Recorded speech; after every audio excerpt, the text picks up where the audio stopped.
Welcome to Points to Ponder with St. Pierre. I am St. Pierre. Verily, verily, I say to you that hate has hands. Hate sets its hands to destroy anyone in the way of its quest for domination. Let us ponder the hands of hate.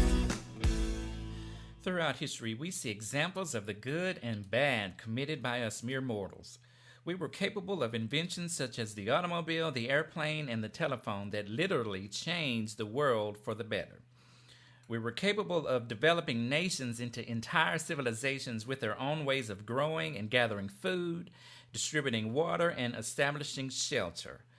Accompanying such exceptional good were acts of absolute evil fueled by greed and executed by hate.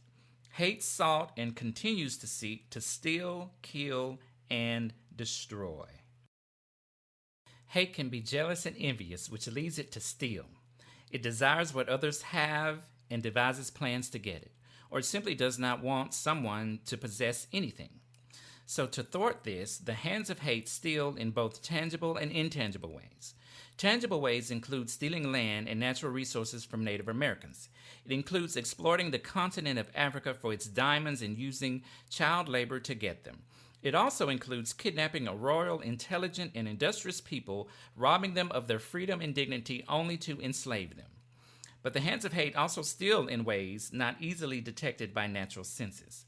They deny people jobs based on race. This steals the livelihood of people. Hands of hate prevent access to basic needs like healthy food, clean water, and decent shelter. This steals the quality of life for people. Without access to basic needs, the overall health and life expectancy is negatively affected. Furthermore, the hands of hate write textbooks or compose tweets to communicate lies and misinformation. This steals the truth and impacts the freedom of people to make the right choices. They also take the creative talents of others and bind them to fraudulent contracts and hold them legally hostage for years. This steals the intellectual property of people. Hate is a thief hell-bent on exploiting others. When we take away basic human rights from entire people groups, that is stealing. When we discriminate in our employment practices, that is stealing.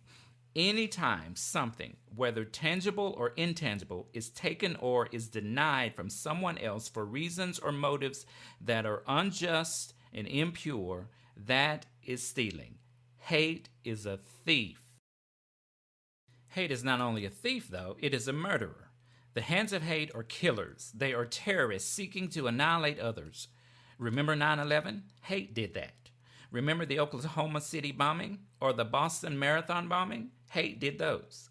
What about the numerous school shootings, Columbine, Sandy Hook, Virginia Tech, and many others? Hate was responsible for those. Let us not forget the murders hate committed behind a police badge. Remember George Floyd, Eric Garner, Michael Brown, Tamir Rice, Walter Scott, Alton Sterling, Philando Castile, Stephen Clark, Breonna Taylor, and many others. Hate was the motivator and perpetrator in their murders too. If we look back in history, we know of so many examples of the hands of hate taking the lives of others. Entire terrorist organizations like the KKK, the Nazis, and many other nationalists or separatists were founded on principles of hate and operated even to this day accordingly. Lynching, hangings, assassinations, executions, and massacres were all committed by the hands of hate. To willfully take the life of the ones you hate is usually a goal of the hands of hate. Hate is a murderer. It has shed innocent blood. It has slaughtered millions of people. It has waged wars, bombed nations, and massacred populations. Hate, indeed, is a murderer. If hate can steal from others, if it can kill others, then the final prize is the destruction of others. The hands of hate want to destroy. This means they want to end all chances of regrowth or repopulation. This is most notable in genocide. Genocide is the deliberate killing of entire people groups based on their genetic makeup. If the entire group can be killed, then that would result in the extinction of that bloodline. This is gold to the hands of hate. The Jews suffered at the hands of hate in the Holocaust. Nazi Germany sought to remove any trace of the Jewish people from the face of the earth. We see a similar example of this in the Rwanda genocide, where a mass number of Tutsi were slaughtered by rebel forces in attempts to annihilate the bloodline. Entire families, communities, and nations have been destroyed by the hands of hate. The destruction is brutal and devastating, even affecting generations thereafter. Destruction is about affecting not just the present, but generations to come. When we have no value for life, we will do anything to a life. We will reject it, oppress it. We will smother it, taking away its very right to breathe. Life has no meaning to the hater when it is treated and discarded like garbage. History has taught us what loss, what death, what destruction remains when hate sets its hands to work. Hate is a thief, hate is a murderer, and hate is a destroyer. Be warned. Take a look at your hands. Take a good look at both sides. Ask yourself, are they hateful? Have they stolen from others? Have they killed anyone? God forbid. Have they been used for destruction?